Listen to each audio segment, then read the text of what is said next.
Okay, so number 7 po. So, ano yung payo style ninyo na medyo kontra sa ginagawa ng karamihan ngayon, pero effective pa rin sa inyo? Hmm, Sistema. sistema ko. Normal lang eh. Pare-pareho tayo eh. Di ba? Pero Welcome to Pigeon Talk One-on-One, topic with conditioning, preparation, and system. Pigeon Talk with Jaime Lim and Aaron Claudio. Pigeon Talk One-on-One, powered by Delomi Probiotics, Bear Sale, Wingmaster, Bona Mix, Royalties, Victory, Gasty Pro, Burlington, Mikusin, Haggis, Mga ka-hobbyist sa mundo ng pigeon racing. Ngayong araw ay kasama natin ang isa sa mga kinikilalang haligi ng tagumpay sa Philippine Homing Association. Isa siyang top pigeon fancier champion sa PHA na may mahabang listahan ng panalo at napatunayang husay sa pagpapalipad at paghubog ng mga kampiyon na kalapati. Ipinapakilala namin sa inyo Ray So, the living legend. But, so, regarding naman po sa mga young bird series po natin, so ano yung indication ng mga young birds or physical appearance natin or ugali ng mga ibon na I think na nasasabi na ready na to for training? hindi, at that age, month 7 July, they are already ready eh. No? Vaccination, medication, lahat ng bigay na sa kanila eh. Talagang matured na sila eh. Opo. Actually, iba, early maturing, nag-breed na eh. Yes, opo. Nag-i-start ng When do you start breeding your North birds? North December, third week of December, start ako. Ang south nyo po, Sunod-sunod na, tuloy-tuloy na. tuloy-tuloy na. Oo. Okay, so ang ating last questions, kung makakausap ninyo yung sarili ninyo nung nagsisimula pa lang kayo, ano yung isang bagay na sasabihin yung itigil niyo na kaagad? Alam mo, lahat tayo, pare-pareho, sana wag ma-discourage. Yes. Di ba?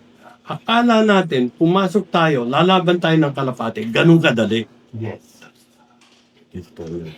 Pag nandiyan ka na, malalaman mo.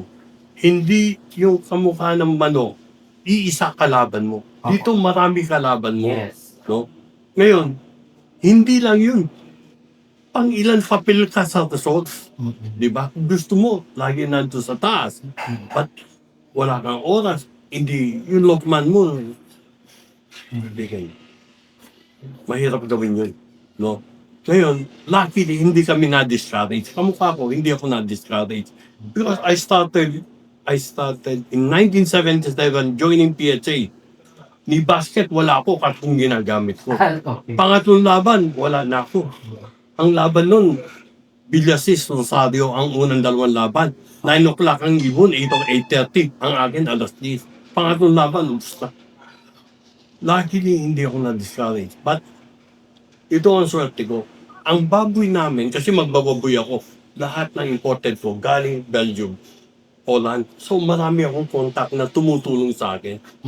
Para makahanap ng material. Oh, since 1982, siguro sa buhay ko, I have been to Belgium 80 times in my life. Mhm. Marami na. Alam na, madaling maghanap ng ibon. Okay. Bali boss, ano yung sa tingin ninyo na kapag halimbawa yung mga races natin, ano yung sa tingin ninyo na nasasabi nyo sa sarili nyo na kailangan ko na mag-import or kailangan ko na magpasok ng bagong linyata sa Lokna? Ano yung mga kakulangan dun sa ano natin? This way, I think, every 5 year dito sa PHA or saan man, you have to achieve that. Hindi ka pa kontento. You want Oh, to yun, improve. totoo yun, totoo yun. You want to totoo yun. improve eh. Yeah. So, Yes. hanggang dito lang ka na. Baka improve ko to. Yeah. Pag import ko dito, it would be better. Space. That's why I keep on Especially importing. ako din ganyan. Mentality ko. It's hard to stay on top. Yes. But I need to bring birds to stay on top. No? For the last 10, 15 years, I was really nasa taas ako. Napakaswerte ko. So, Pagdating sa You keep on buying din pa rin, no? Yes. Kumakati kamay eh. Saka masarap din pumili.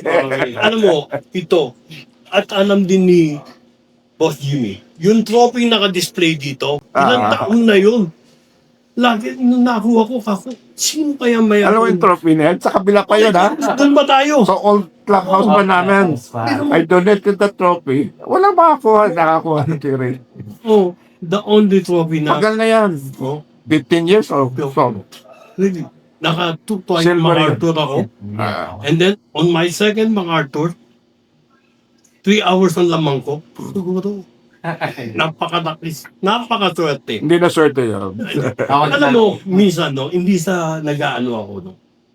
Nung in-invite nila akong lumipad sa Taiwan, nakikita ko, titignan ko muna yung mga kalaban ko kung anong itsura. Nung nahawakan ko, parehas din sa Pilipinas. May marunong, meron hindi. No? Hindi lahat marunong. Minsan kasi nasasabi natin, dahil ang betting sa Taiwan, napakalaki. Akala natin, napakagaling nila. But ang point pumapasok sa ulo ko, they cannot speak English. How can they deliver? Paano silang gagaling? At ang mga magagaling nasa Europe, Yes. no? Yung mga pigeon peddler na broker na talagang kumikita doon, sasabihin nila, ganyan, ganyan. No? Nung nakita ko yung ibon, sabi ko doon sa nag-aalit sa akin, palitan mo itong trainer. Hindi marunong. No? Bakit? Yung katawan ng ibon, hindi nabibigay. Di ba? Tapos, sabi niya sa akin, totoo ba? Ay, hindi ka man nanalo dyan. Hinuli yung, sa loob na isang linggo, nahuli niya yung trainer.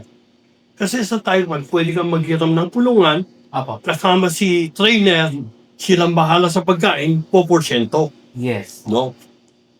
Nakita ko, sabi ko, hindi pwede. Ilang araw lang nag-report na sa akin, nagmamadyo. Pagdating ng 10 o'clock, pakakawalan yung ibon, hanggang 3-4 o'clock, time for kain na sila, alam na nilang uuwi na sila, kakain na. Ako, hindi ka man nanalo. Tamad yung ano. Tamad yung Lokman. Kasi I heard, yeah, I remember yung nanalo sa Taiwan, pero hindi ka na sumali ulit. namatay yung partner eh. Namatay. Ah. Tapos binigyan ako ng bagong partner, hindi na ako sumali. Kasi baka may sahan ako, ay wag na. Dito na lang. Eh dito lang, hirap na manalo. Doon, baka nakachamba ako na nanalo ko doon. Eh, sir, before we end po ang ating podcast, meron po ba kayong gustong pasalamatan? I-shout out? Yeah. Thank you very much for inviting me. It's, No, especially it's a pleasure talaga to have you here. no, Isa- okay. for the young fans here or beginner. Don't be slave to our pigeon. Tayo ang boss, kung ano gusto natin, tayo masusunod. Yes. Pagka pinagbigyan natin yan, hindi ka mananalo. And then, No? yan po natin yung ano natin, yung feeds po natin na lalabas. Yes, siguro first quarter of 2026, lalabas yung feeds namin, racing mix, breeding mix, tsaka gagawa kami ng special pellet para sa mga breeding season. Kasi ang purpose ko doon, lahat nandun na. Probiotic, nucleotides, calcium, phosphorus, lahat ilalagay ko. No? Para hindi na tayo, kasi it's a waste of money. Maglalagay ka ng pink mineral, minsan nasasayang lang eh. Doon talagang kakainin. A lot of trials were done, no? Na gustong kainin ng ibon. Hindi yung pellet, minsan maglalagay ka, hindi kakainin. Pero this time kakainin. Okay, I would like to thank the Supremo Brothers for helping me. Naghahanap ng ibon, tumutulong sa akin talaga. Thank you very much for your support. So, isang araw na lang po ang natapos po natin sa Pigeon Talk 101 with Boss Jaime Lee. So, maraming po salamat, Boss. Alright, so isang honor po sa amin na at least na interview po namin kayo ngayong araw na ito sa first episode po natin ngayon sa 2026. So, again, please subscribe, like, and share po ng ating YouTube channel. And then ang ating Facebook po, Advanced Hobbyist Breeding. So, wag na wag niyo pong kalimutan questions po kayo, mali niyo po yung questions niyo po ay aming mapipili, magkakaroon po kayo ng chance na manalo ng mga ating sponsor products which is ipapadala po namin sa inyo. Or pwede niyo po pick upin sa aming office sa Intramuros, Maldes. Okay? Maraming po salamat. So, thank you so much po, Boss Raizo. Thank you. Again, thank you so much. Sir, thank you so much po. So again, see you next guys on our next episode. Bye. Bye.